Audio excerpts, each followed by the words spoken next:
you had been worried about a home death. You thought definitely not at home. And No. there you were at home. Um, Yeah. talk about that. Yeah. So I remember thinking that if this just can't happen at home, it'd be way too traumatic. We would immediately have to move because that would just, I mean, I was, I was thinking. And so I guess like after we had that conversation and we talked to our wonderful hospice nurse, I asked very specific questions about, okay, so what would this mean? Like, would you be able to come right away if we needed you?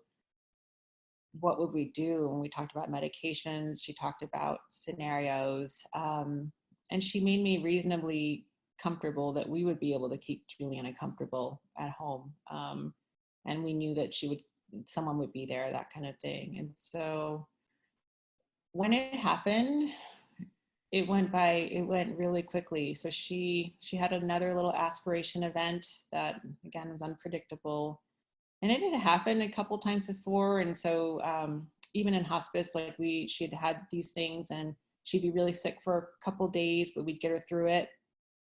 But it wasn't like that this time. So we did all the same things we usually did, and within 24 hours, we just, she was gone. And I don't think I knew it was going that way till maybe, I don't know, 6 hours before she actually died. But she was comfortable. She was in her room, which was so important to her. Our family was there.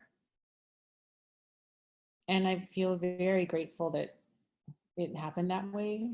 I think that her room and her home was so important to her. I can't imagine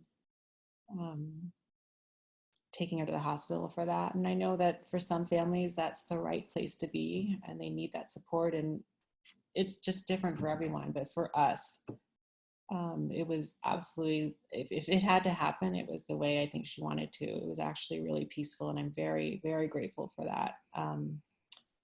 And it's funny now I can't even imagine leaving our home. Like if we have to move one day, I don't know how we do that.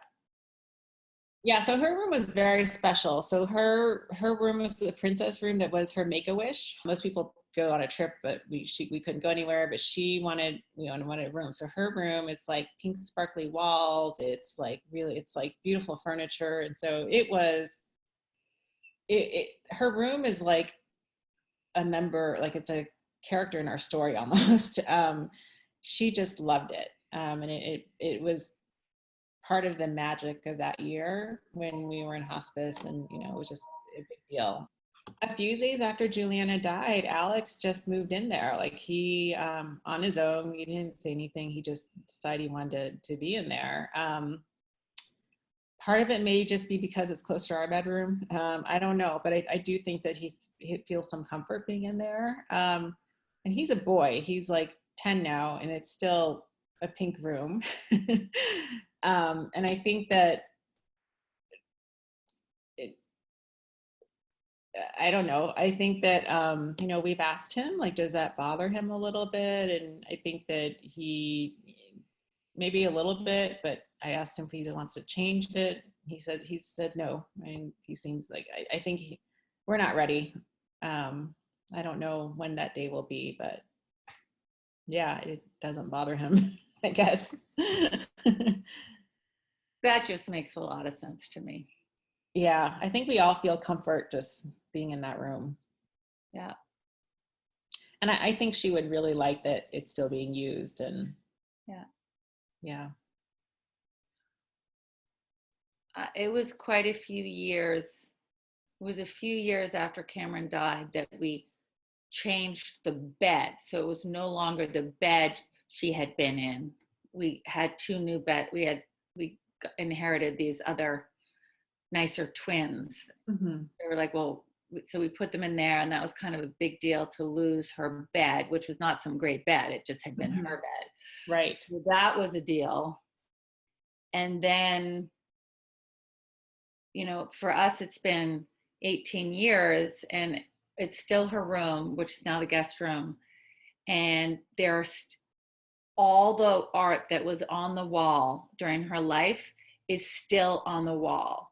We've changed everything that's on the floor, Mm-hmm.